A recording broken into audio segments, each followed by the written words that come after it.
we start out with a block of cement, L naught, that is really, really large, then any changes that happen under forces will cause a very large change in your delta L. So this initial L and this delta L are proportional. So to prevent this, they cut the cement blocks up into little chunks. And that's why they do that.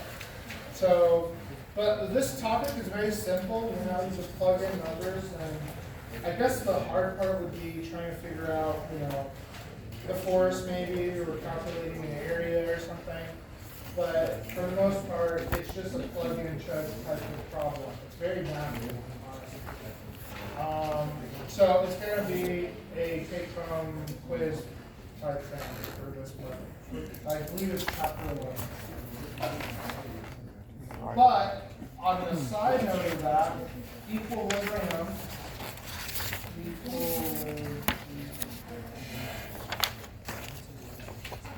sum of forces equals 0, sum of torques equals 0. This will be a written problem.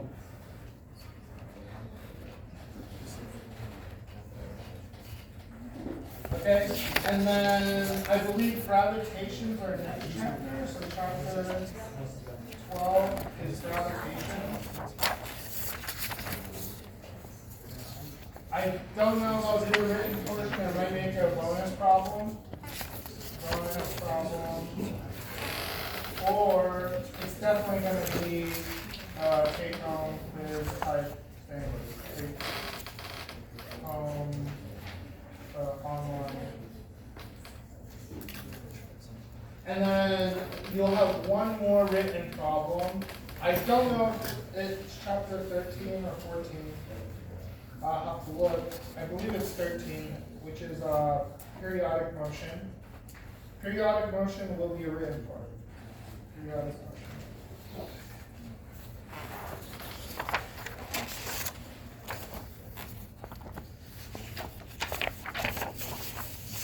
I'm telling you this now because I believe our exam is in like 2 weeks or something like that.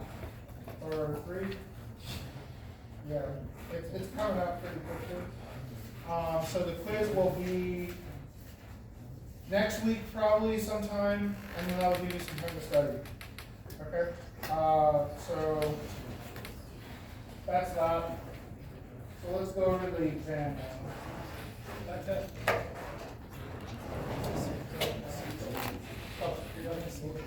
Yeah, periodic motion. Or harmonic motion. Harmonic motion.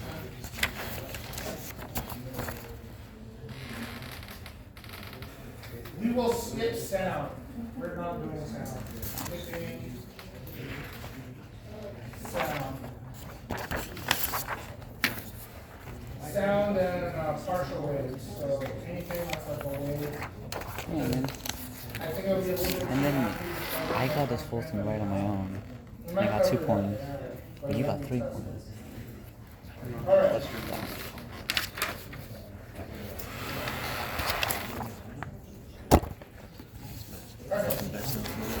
Problem 1. I got the whole thing back. I didn't have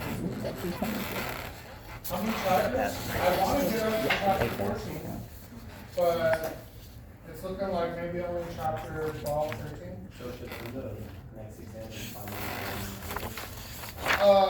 Well, it's going to be a lot of the applied problems. It's going to be covering this topic, actually. We're not skipping it, we're skipping it for the exam. Yeah. So we're still going to keep covering topics, but they won't be tested. I'll tell you what's going to be tested. Okay. So this problem.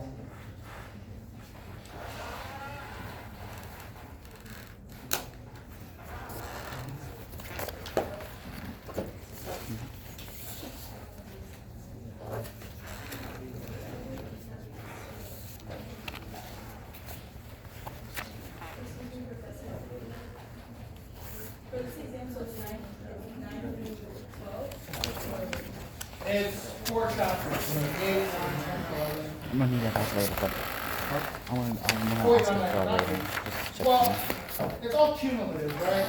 So it's everything prior. but it's only gonna be over the next, 4 chapters, so we tested on, 5 through 8, right? And the next one will be 9, 10, 11, 12. Okay, so this problem. All these problems I said in the exam come out to this, where this is the total work. Right? And then this delta is between 2 points. So point 1, you have point 2, and then you have point 3.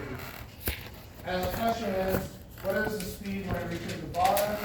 And if you have a minus 200 joules here, or 2,000 joules here, and I believe this is 10,000 joules when it goes around here.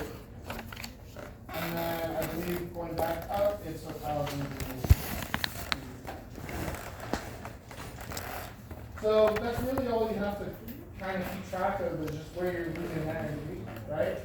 So delta K is equal to K2 minus K1 is equal to delta W of gravity plus delta W of friction, right? And gravity is minus delta U, right, for gravity, if you remember for the potential, plus friction. This sign, we have to input it ourselves, right? So we just write this all out. We have K2 minus K1 is equal to minus V2 minus K1 much faster. plus minus 2,000 joules, right? Our initial kinetic energy is 0 at point 1. So notice my indices match where I'm putting the numbers here, right? So at point 1, kinetic energy is 0, right? Point 2, down here, potential is 0, right? And so this becomes K2 equals 1/2 mv2 squared, right? So my velocity at v2 is equal to u1 minus 2,000 joules, right? And then this is just mgh0, right? So if you plug this in, you should get a value of 22,500 joules. And then from here, all it is just solving for v now. So if you solve for v, this becomes v equals square roots of 2 times 2, 2, 0, 0, divided by m. And you plug this all in, it should become 30 meters per second. Right, so that's the first part. And it's literally the same problem again for the second part. So that's part A. That's part A. Part B, it's the same thing. Delta K equals delta W plus delta W friction. Okay. This here has to be minus. Sorry. Minus. But when we write this out, we go from U2 back to U2, right? So we go around this loop, 2 back to 2, so these two cancel. So this becomes 0, plus minus the friction, which is 10,000 joules. Okay? And then this is K2, I'm going to put a prime here for after going around the loop, minus K2. So it's initial kinetic energy, which is this here. These K2s are the same. Someone tried to do it very algebraically. If you're going to do it algebraically like how I'm doing it here, you got to be consistent between this and this, right? So these two are the same if you're going to use algebra. Okay. Is equal to minus 10,000 joules, and then we just K2 prime is equal to 1/2 mv2 prime squared equals, here I'm just going to plug in this value for this, which is 2,000 to 500 joules minus 10,000 joules, which if you plug in should give you a value of 12,500 joules.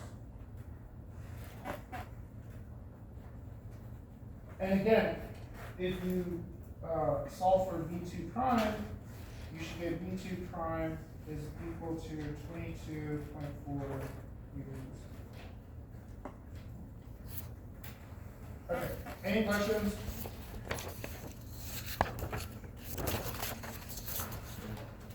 This is the most mathy, I would say this is the most math-like problem you'll ever get, because it's very formulaic, right? You just apply this rule, and you just solve for whatever it is you're looking for. Okay. Part C, which is This was a really bad guess. this one. If you actually thought about your answer, you might want to change your answer. I think I saw someone actually get the right answer, erase it, and then put a different answer because the answer they got didn't physically make sense. Keep in mind, this question doesn't ask you anything physical, right? It just asks you, what does the radius need to be for it to be 1.7 Gs, right? If it were a real physical problem, you would get a value of about, well, let's just solve it. Okay, so how do you do this problem? Sum of forces equals the mass times V2 prime squared over R equals, so it goes around this loop, right? And when it hits this bottom, it has a weight vector pointing down, a n vector pointing up, and then a radial vector pointing this way. So that, and that. Okay? So this is positive minus W, right? And the thing is, you want this n over W to be equal to 1.7. Okay? So what does that mean? That means n has to be 1.7 W. Okay?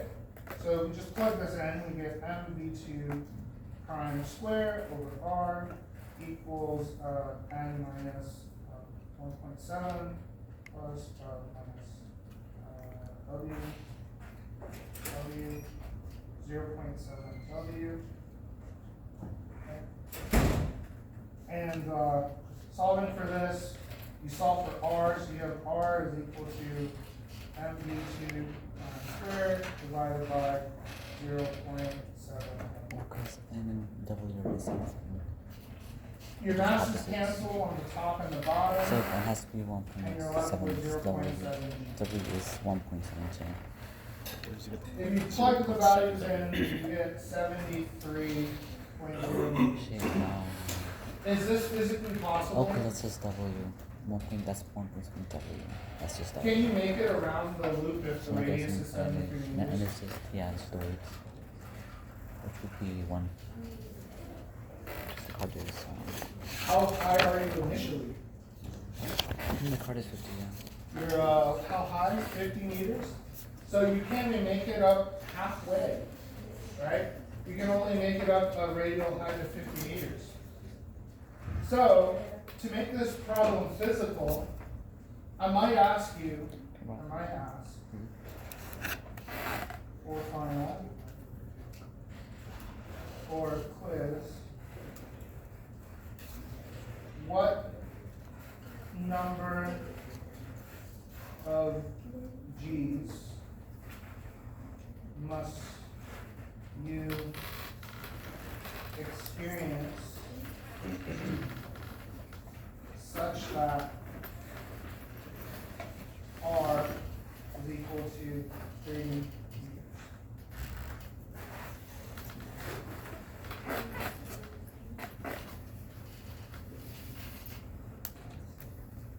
Yeah, so what number of G's must you experience such that R is equal to 3? Well, you already have the equation here, right? So all it is just plugging it in, and then, well, you have to kind of work a little bit backwards. You need to start here, right? Anyways, I believe if you do 4 G's, the radius should be something like, I think it's 17 meters. Right? So that's your upper bound, right? That's the smallest you can make it. Okay. Part C. Or D, sorry. This just asks you, can it make it up the hill?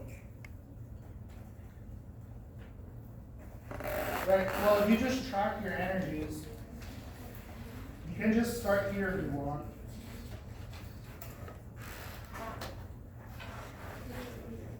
If you plug everything in, you get something like minus 13250 joules. 13250 joules. And if you compare that with, well, you don't even need to compare it. You plug it in, so K3 minus K2 prime. Notice I'm using K2 prime, right? Because it goes around. It went around the loop already, so now I have to use the prime energy. Equals minus 13250 joules. K3 equals K2 prime minus 132 joules, which equals minus 7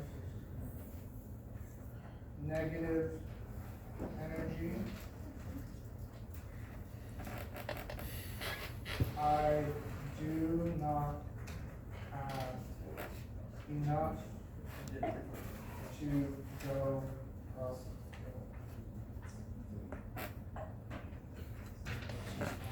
Sir, And that would be the answer. I put that it can't on mine, and then you Did mark you it out. show, well, you can talk to me after. I did mark people wrong who did put no.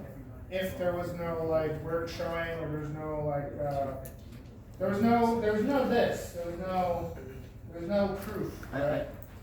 Or there's no comparison of values, or if there were, I couldn't find it, or maybe there was too many. If there was just a bunch of scribbles. He's doing it based off the I joules. probably I did it marked based off off the minus negative one velocity, for and then scribbles, it's or going to go minus backwards one. without enough energy. You can just show me after, but yeah. I that's did it off probably looking at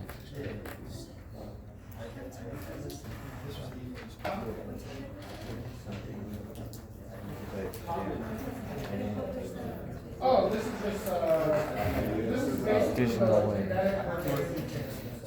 You caught any Pokemon? I would say, well, I was thought about leaving, but I'm waiting for him to go over that. For which one? The spring? No, what we're learning today. I don't think we will. I don't think we will. I don't think so. I think we will. The extra credit might take a while. Yeah, it was a mix of 10 and 11. The equilibrium problem, right, with the torque. I didn't even get like bridge a- training, stuff like that. Anything for this? Maybe. I wanna do Oh, he examples, didn't put anything. Good enough. So probably not 12 today, exactly. I wanna do examples. Could have sworn I got this right. I don't know how I got this wrong. Okay. Look at 3 atoms. Oh, I think you're wrong right there. So this next I just problem didn't is find actually the same thing as well. So this is a spring problem.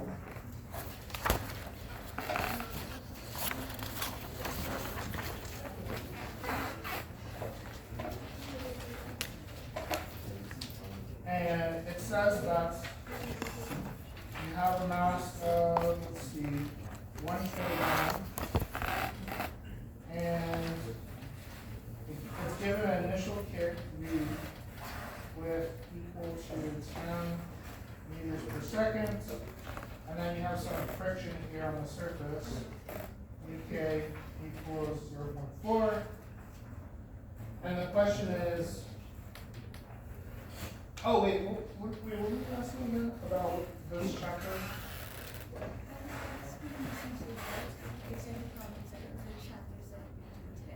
Oh,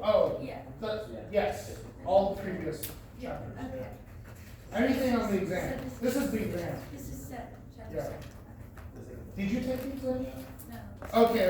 So this is. Yeah. So if you haven't taken the exam, if you want to take the exam tomorrow or Friday, I will be available to retake. So make sure you study these solutions, okay? But really, it all comes down to this again. Delta K equals delta W. The retake is just this, but Literally the same advantage, problem. right? And this one. The retake is just this, but you just have to like find Keep in different mind things. though, for the exam, the retakes, they will be a little different, probably, okay? I might ask you to solve for something else. I might cross out the variable and then say, solve for this variable instead, you know? So even though I'm going over the solution, don't copy.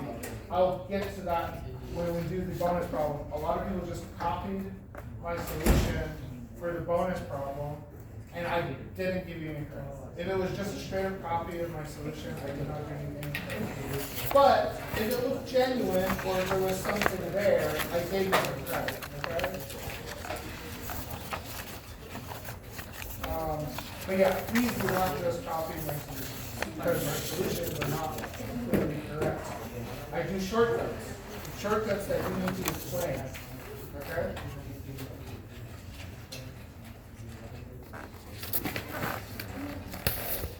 I think it's because I erased most of my shit. Because I restarted it. So there's a couple ways you could do this one. I'm going to do this one the classic way, which is just apply this rule. And this is minus.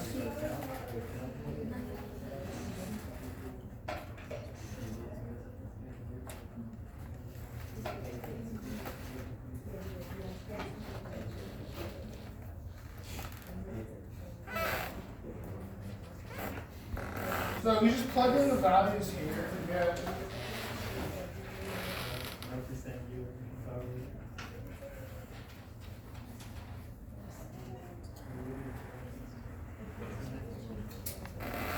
So which one of these is 0?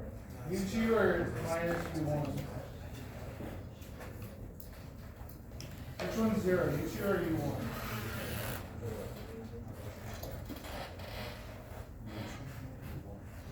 U1, yes. U1 0. Because the spring stretches, right? So this is minus.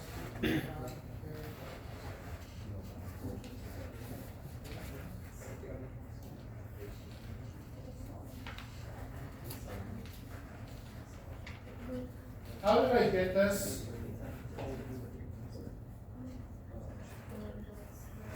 It's just force of friction, right? Times the displacement. That's the work. Always remember your definition for work. Your definition for work here is the basis for all of these equations. Remember how we derived this expression? We started with the work, and we put in the force for this. So we did this.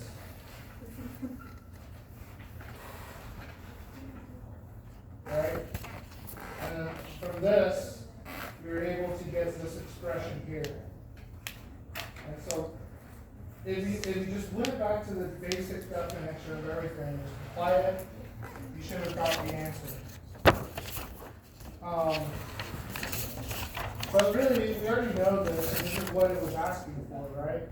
So we plug everything in, this is about minus 1.96 G. Right? And then the next part is asking for this value. And since we already know the speed, oh, I forgot to say it. Which one of these is 0? K2 or K1? K2. Yeah, K2. So K1 is just minus 1/2 mv squared. Right?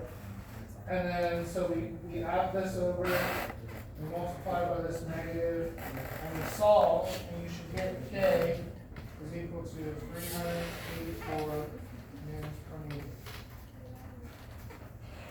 Okay, notice how I kind of just skipped to the answer. Don't do this for your answer. Don't literally just copy my answer and then skip like this. This doesn't show me that you know what you're doing. This just shows me you copied my answer, right? So, if you wanted to do this problem, we would need to add this over, you need to multiply by 2, you need to divide by delta x squared, and then plug everything in, and then show me this result. Okay? So, just keep that in mind. I don't want to do the algebra for you guys all the time. I think you should all know how to do algebra. Okay, and then the next part is how much force was on the spring. So I kind of want to draw this out. It helps to draw, because then you know what you're missing, right? So you have the force of friction. Then you also have the spring. So there's 2 forces acting on this thing, but you really don't need to know any of that. What you really could just use is the total work is equal to the displacement times the force, the total force. That's really all you need to know. And so F total is equal to the work divided by delta x, right? And you just calculated the work, the total work. What would be the total work in this case?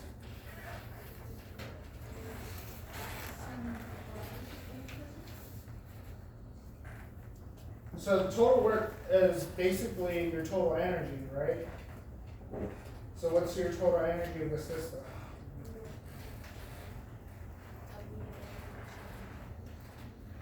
No, we're given it right at the beginning. It's 1/2 mv squared, right? This is your only source of energy. Only source. So the total work for this thing to stop needs to be equal to that amount. So this just becomes 50 joules divided by delta x, which is 100 newtons. Right? Okay. And lastly, if there's no friction, how far will this thing go? So we can just go back to the same expression.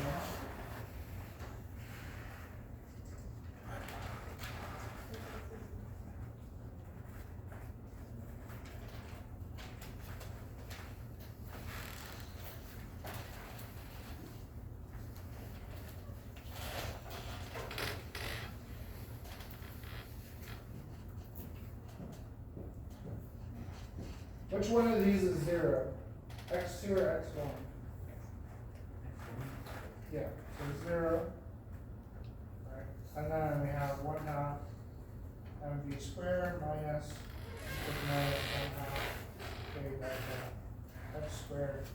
And you just plug everything in, and you should get delta x is equal to 0.51. Okay?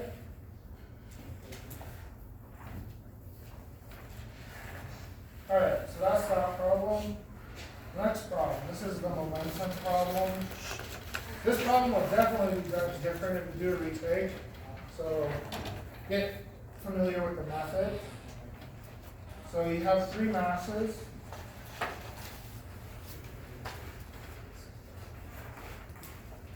Mass A is going this way. Mass B is going this way. And then mass T is going this way.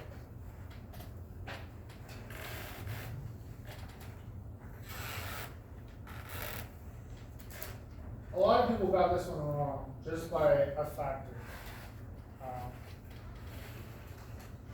So, if the masses stick together, what is the final velocity? Well, let's just draw this. So they're all moving towards each other, and then they collide, and they all stick.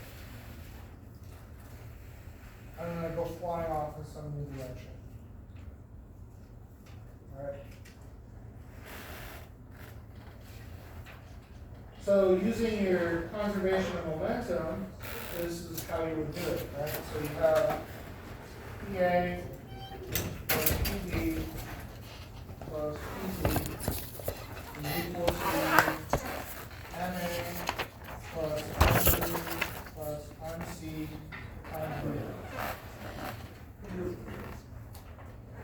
That's not a square, that's would be a graph. Right? And then this just becomes 3, right? And then here, you're just adding vectors. Let's factor out the, if we factor out the mass m, it's just 1, right? It's 1 kilogram up front here. And let's see, we have x hat for VA plus minus 3x hat for VB plus 2y hat for C. This is equal to 3 VF. So yeah, you just add it together. You get minus 2x hat plus 2y hat divided by 1/3 should be your VF. So you're just applying the definition, which is initial momentum equals final momentum. Right? That's all we did. And if you look at this, right, minus 2 and 2, so it kind of points this way and this way, so this is your VF. So that's the direction it's flies off. And since they're both same magnitude, right, this has to be 45 degrees.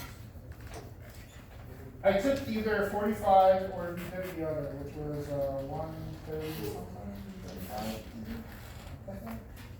I took either or. All right. So this was B, and then this was A. What's the final?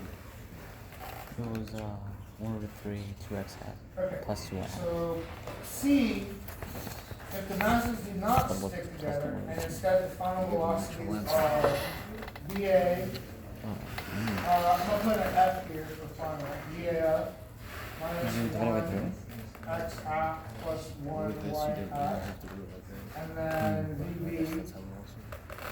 1 y hat, and then VC You should ask me later though. is question mark. We want to know what VC is.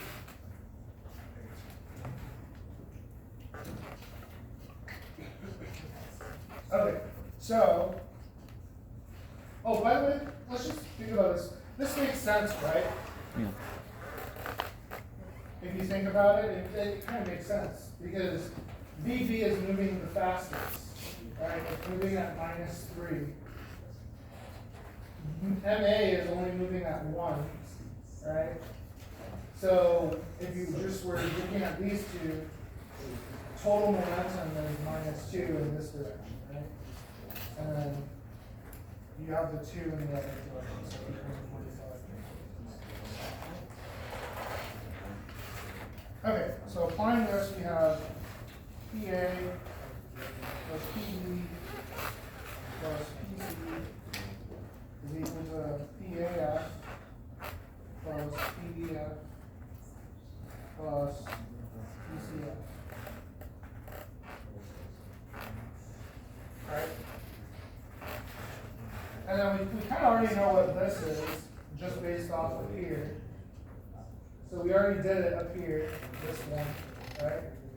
And so this would be, let's see, minus 2x hat plus 2y hat is equal to, by the way, I'm going to factor out this m, since it's the same for all of them. And then we have minus x hat plus y hat plus, and then, so that was this one. Then you have this, which is y hat plus, and then for this one here, I'm just going to write it as VCF. See that? So I just plugged everything in, and I'm going to divide out these masses now. So we have minus 2x hat plus 2y hat equals minus x hat plus 2y hat plus VCF. These two cancel. right? You add this over, your minus x hat equals VC. Meters per second. Okay, and that's that problem. The last one was just calculate the energy, right? So, part B, calculate Ki and Kf.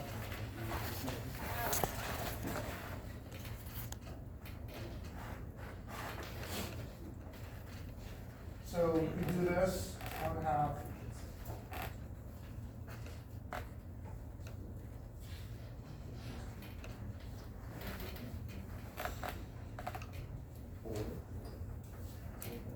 Right, and we're given these for the initial case. So if you plug everything in, and these are all equal to 1, right? 1, 1.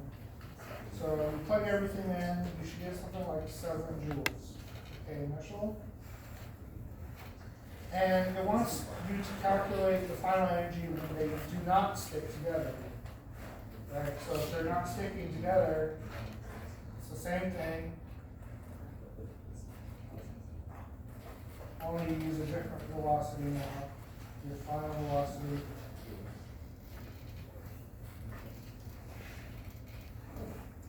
And you plug them in. You plug all that in for this. Actually, let me do this for real because a lot of you didn't do this right. So this is 1/2. I'm gonna factor out all the m's. VAF, right? That is VAF dotted with VAF, right? Remember, you're given the vector. You're not given a value. Some people just put 1 as the value. It's not 1. It's VAF is equal to. Let's see. Sorry. Not this one. For VAF, I think it is 1, right? What was the VAF calculated?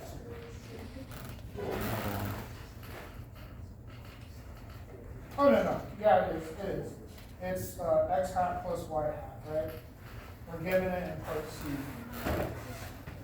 So, if you take this square, VAF squared, it should be 1 squared plus 1 squared, which means it should be 2. Right? So keep that in mind. So if you plug everything in, and this should come up to about, I believe, 4, let's see, 2 plus 1, 4, 2 joules. So then if you take delta K, right, the change in kinetic energy from this and this, and you should get minus 5 joules. So you lost 5 joules in the fluid. Part E. Part E is a little easier because it's just 1 mass, so Kf is equal to 1/2. 3, it's not 1, right? Remember, it's 3 masses. 3 masses stuck. And we have VF squared. And then this just becomes 1/2 3 times 2/3 squared plus 2/3 squared. And if we divide it all out, 1.3 joules. So delta K is equal to minus 5.7. Why is So it you 2/3? You lose about 0.7 more joules if the masses stick there.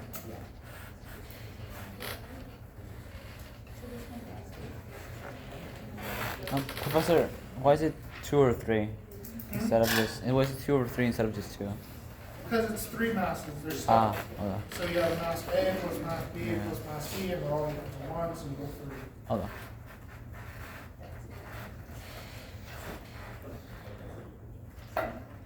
And I think that was the exam, right? That's it. That's it for the problems that will punish you. I am not going to go over this problem again. I did it in class, but I will go over the next part, which is part B. A trick question. It asks, if block C falls with a height of 1 meter, what is the total energy after 1 meter? So what's the total energy of the system? MGH. That's the answer. MGH. And you plug it in, it's about 98 joules. Okay. Trick question. A lot of people overthought that. Okay. After falling 1 meter in height, how much energy is lost to friction?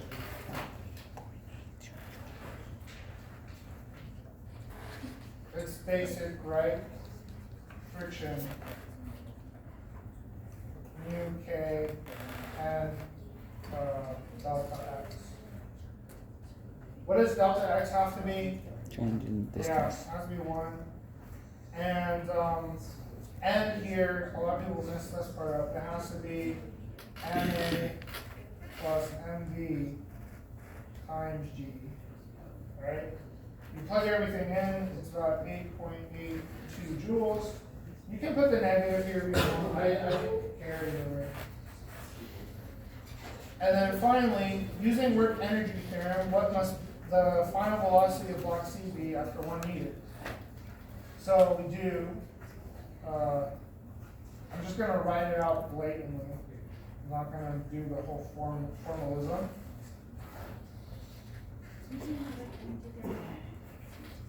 MA plus MV. What was that? M. Yeah, using the work energy theorem, what must the final velocity of block C after 1 Can you move it down a little after bit? 1 meter?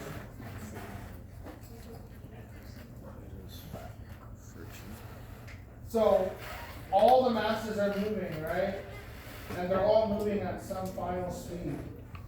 So they all have to be moving at this final speed. This is your total kinetic energy.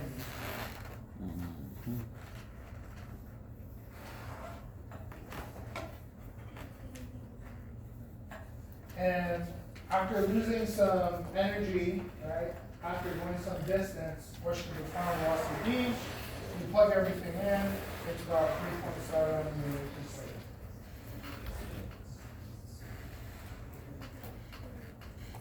Okay. And then finally, part E. Is this the same using your kinetic energy, or your kinetic equation, right? So we know that they all have to be moving at a speed mu s g, right? We know that from the first part. But you need this y equals 1/2 a t squared. So you need to know the time at which it moved the 1 meter, right? So this is t equals 2y over a. And then we have VA t, right? That's the speed. And we plug this in, this becomes v equals square root 2ya, which is equal to square root 2y mu sg, which if you plug everything in is 3.7 meters per second. So yes, the work energy theorem and your projectile equations give you the exact same answer. This is how you should check your answer, by the way. Right? You should reformat the question in the context of your previous chapters, and then see if you get the same answer. And if you get the same answer, you're correct. Okay, I think that's it. Right? Is that it? Yeah. Any questions?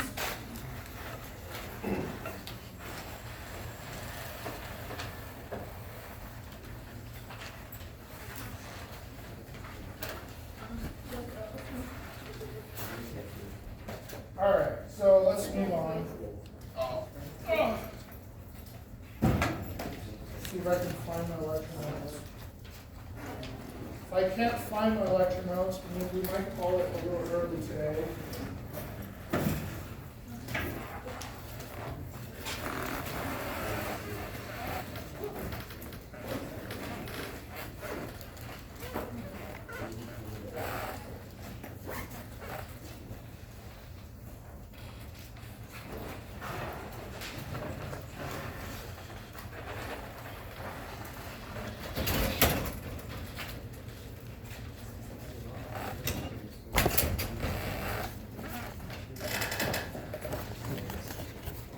I wanted to do a problem that will be on the exam.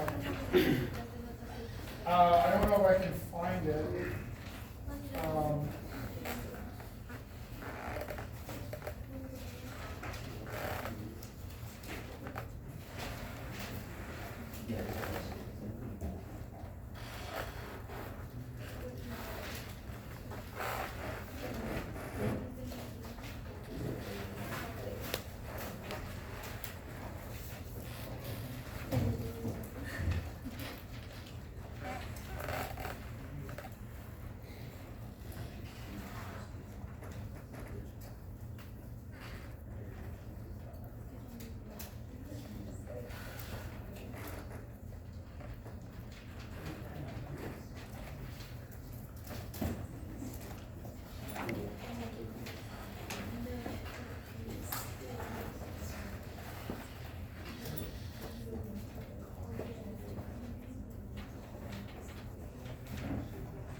I don't think I have it. Damn. I don't know if I can just do it off the top of my head either. I could try. It's gonna be messy. Do any of you remember what the equation was for that pendulum?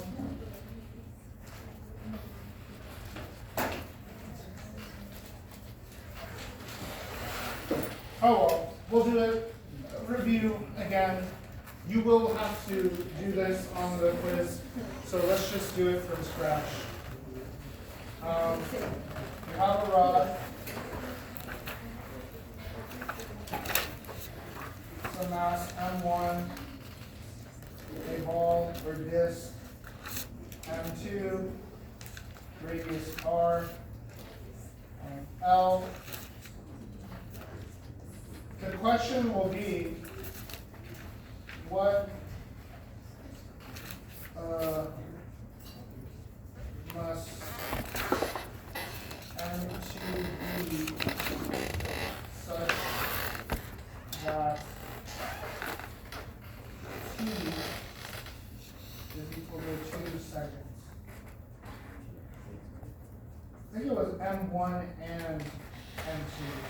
What must M1 and M2 be such that T is equal to 2 seconds? And this thing rotates like this. So it just oscillates back and forth. We're gonna come back to this next chapter, especially with periodic motion. So it moves back and forth, and the time to go from here to here. So it goes this way, and then it comes all the way back. This time to go from here to here, back like that. T equal to 2 seconds.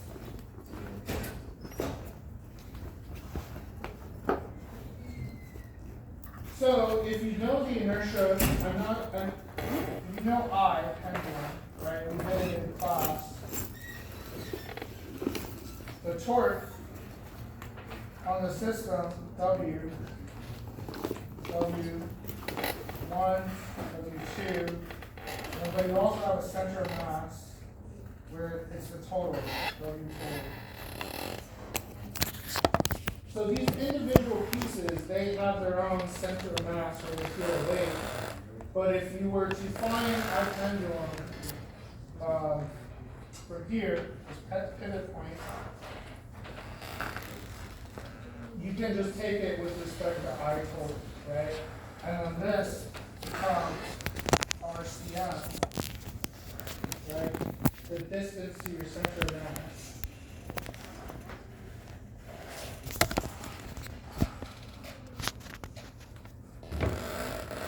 Right? Okay. So what's the torque? Equal to I alpha. Right? But this is also equal to R cross F. Here, my R needs to be this RCM. Right? So we have I alpha is equal to RCM cross. And then the force here acting on the body, the center of mass is W total.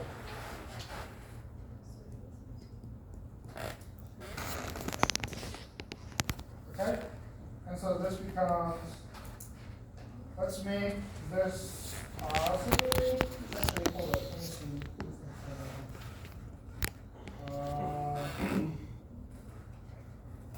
Don't forget, this is the angle that the cross product has us look at here. This.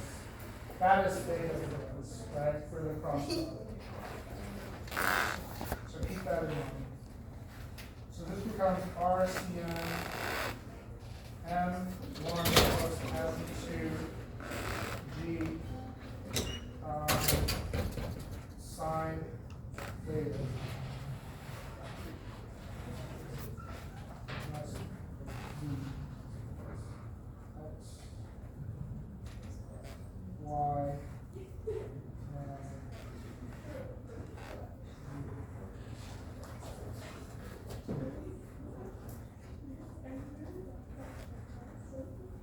and what is alpha here?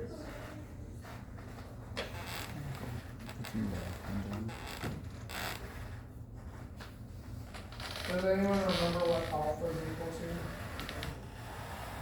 For this?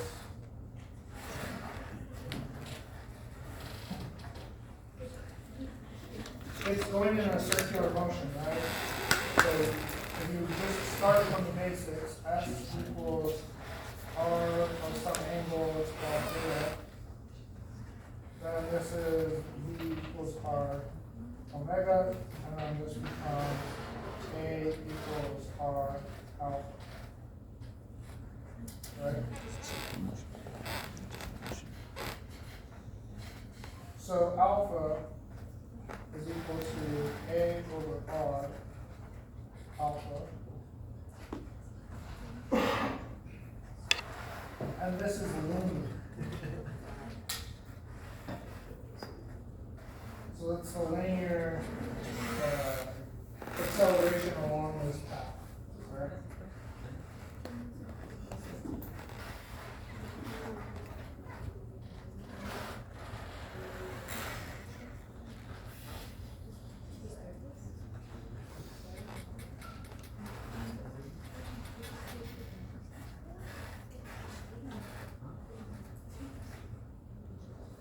Now we can actually do something very interesting that we'll cover next class, and that is A can be looked at as d theta dt,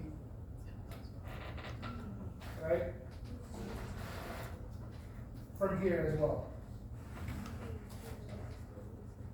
In fact, actually, I don't even need to substitute. I can just go straight from here. Right? So this is alpha. Right? D theta So squared. right, so I D theta dt. d theta dt But there's a square on the T. Is there a square on the D? equals to R Oh, yeah. sine M1 plus M2 G sine theta. I'm missing a negative somewhere. I don't know how I'm missing the negative. R. Oh, I'm pointing in. R cross F, remember. Hand in the direction of the thing, cross it. I'm pointing into the board, I'm not pointing out. So this needs to be negative. Negative, negative, negative. I also know a little bit too much, right? So I know that this had to be a negative because this equation is called a harmonic oscillator. Harmonic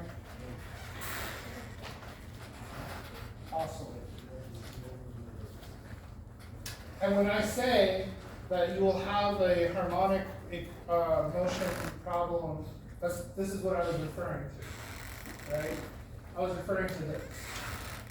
So this is called a harmonic oscillator. In general form, it's usually just dt minus x k. This is just Hooke's law, right? Notice that this is here a. If we just multiply by m, right? This becomes f. This is also the same form as this here. You have a double derivative, you have some variable here, and then a bunch of constants. So some constants. This is called a harmonic oscillator as well. Harmonic oscillators are fundamental to everything around us. This table is, if you wanted to model the table and how it interacts with the light and everything around us, you would use a harmonic oscillator. And you would treat all the little atoms inside this table are little harmonic oscillators. So there's an equation for each one of these. So there's an equation like this for every atom in this table, and that's what you use to describe it, vibrating. And the frequency of this vibration will tell you the temperature. And it will also tell you basically optical properties, its phonon properties, and its band gap. So how many of you know what a band gap is? No? Okay, band gap is the amount of energy needed to excite an electron in a material. So why is plastic clear? Does anyone know why plastic is clear? It's an insulator for one. So being an insulator, it doesn't have any electrical activity. There's no charges moving around in the plastic. On top of that, it also has a very large wide band gap. And all glass is a wide band gap type material. Basically, what that means is it doesn't absorb any light. There's no light to be absorbed. It can't excite anything. So when light hits an object and becomes excited and it excites an electron in that object, the light no longer is visible. It's been absorbed. You can't see it. So if the window were dark, that means it's absorbing all the light. You can't see the light coming through because it's absorbed, right? The wall blocks light, but it also absorbs light, right? So you can make the wall very thin such that light actually starts to get through it, right? So, and it all has to do with these equations, these harmonic oscillator equations. These are ideal cases, ideal. Meaning there is no friction, right? You could think of friction here acting on this this pendulum, and it will eventually slow down, right? So you might have some minus, say, v theta, where v is the velocity of the pendulum as it moves, and theta is the angle, and as it moves back and forth, you get this subtraction or addition. Well, it should always be opposite to what is the driving acceleration. So here it should be positive. And then it becomes a damped harmonic oscillator. Damped harmonic oscillators, we will solve those cases. And it's tedious, but we won't do it today. Okay. Does anyone remember the, so when we have d2x and d3 squared over x, remember when we had this v, right? This was omega squared.